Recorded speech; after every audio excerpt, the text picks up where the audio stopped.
সে হাদির আসনে নির্বাচন করছে, হারায় দেওয়া হয়েছে, তাও সে দৈমা যায় নাই, সে ছুটে বেড়াইতেছে, সারা দেশে সীমান্তে হত্যা হয়েছে সেখানে যাইতেছে, পাটোয়ারি কবর জিয়ারত করছে সেই হতভাগ্যদের, যাদেরকে বাংলাদেশ কোনোদিন স্বীকারই করে নাই।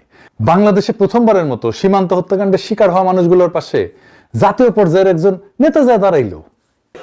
আল্লাহ, এক অসহায় বাবার ছেলে যার একটি সন্তান রয়েছে, তার আরেকটি সন্তান এখনো মাতৃধারিণী অবস্থায় আছে। আল্লাহ, সে হলো মাছ ধরার জন্য সীমান্তে গিয়েছে, কিন্তু ভারতীয় বর্বর বাহিনী তাকে হলো গুলির আঘাতে শহীদ করেছে। আল্লাহ তাকে শহীদ হিসেবে কবুল করে নাও। আল্লাহ, হাদির একজন উত্তরাধিকার আমরা খুঁজে পাইলাম। হাদি ইন্ডিয়ার লেজে পাড়া দিছিল, সবল খাইছে, পাটোয়ারি একই পথে যাইতেছে। তো পাটোয়ারি যেহেতু ওই লাইনে যাইতেছে, তো বাংলাদেশে যারা ইন্ডিয়ার লেসপেন্সার তারা কি পাটোয়ারির ছেড়ে দিবে?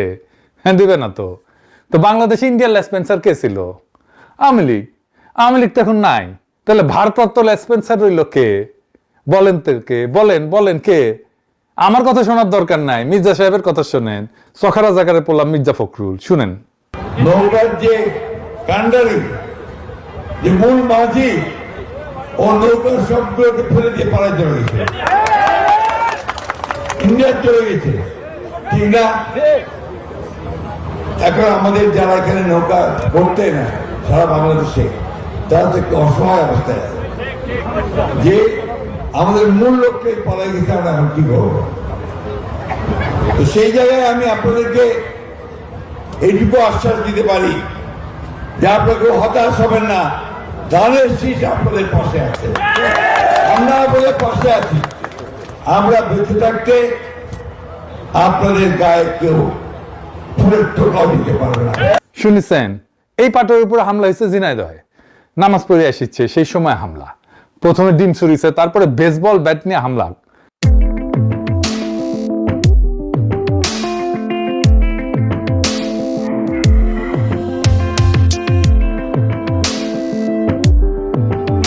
আর বিএনপি ক্যাম্পে সে কি উল্লাস! আমি পোস্ট দিছি, উঠি এসে গালাগালি করিচ্ছে, পাটোয়ারিকে আমাকেও গালাচ্ছে। কি রকম জাউরার জাউরা দেখেন। সে মামলা করতে গেল, মামলা নেয় না পুলিশ, না সরি পুলিশ না, ঠোলা। মাঝে কিছুদিন পুলিশেতে গেছিল, আবার বাংলার লুথার কিং এর জামানায় শিলং সালাউদ্দিন ঠোলা বেনে দিচ্ছে ওকে রে। ঠোলা কয় শিলং সালাউদ্দিনের সার্ভার ডাউন, ওই সার্ভার ডাউনই থাকবি, শিলং সালাউদ্দিনের বেশি দিন ওটি বসে থাকা লাগবি না। এর মধ্যে ওয়াকারের পথ বালক পোস্টাইলো, পাটোয়ারির সাথে নাকি একজন কোমর থেকে পিস্তল বের করেছে। দেখেন পোস্ট দেখিছেন? এবার এডিটর সাহেব ওই ভিডিওটা এটা দেখান না, দেখিছেন কি বের করিচ্ছে? আমি জানি না পোলাটা এনসিপির না ছাত্র দলের। অনেক পোস্টে দেখছি তারা ছাত্র দলের সন্ত্রাসী বলে পরিচয় করাই দিতেছে। যেই হোক, তবে যারা বের করিছে, বের করতে গেছিল সেটা পিস্তল না। পরে যুগান্তর একটা রিপোর্ট করেছে এটা পিস্তল না। আপনারা দেখলেই বুঝবেন যে এটা পিস্তল ছিল না। দেখেন। আচ্ছা, এটা আপনারা বিশ্বাস করবেন কিভাবে? আপনারা ভিডিও ফুটেজ দেখলে অবশ্যই বুঝতে পারবেন যে যে কালো ব্যাগের ভিতরে একটা বড় সরু একটা বস্তু ছিল, কিন্তু বড় এত বড় হচ্ছে যে কোনোদিন গান হয় না। এটা হচ্ছে যে সেফটিক লাঠি ছিল, চাইনিজ সেফটিক লাঠি। দেখেছেন পথ বালক নাকি আর্মির চাকরি করেছে, বেশি দিন করতে পারে নাই, যদিও শুরু করতে না করতে ঘাড়ে ধাক্কা দিয়ে বের করে দিছে। যাই হোক, ওই ক্যাঙ্কা কোন কিসিমের আর্মি আছিল বুঝেছেন তো? পিস্তল দেখে সিলভার পারেন না।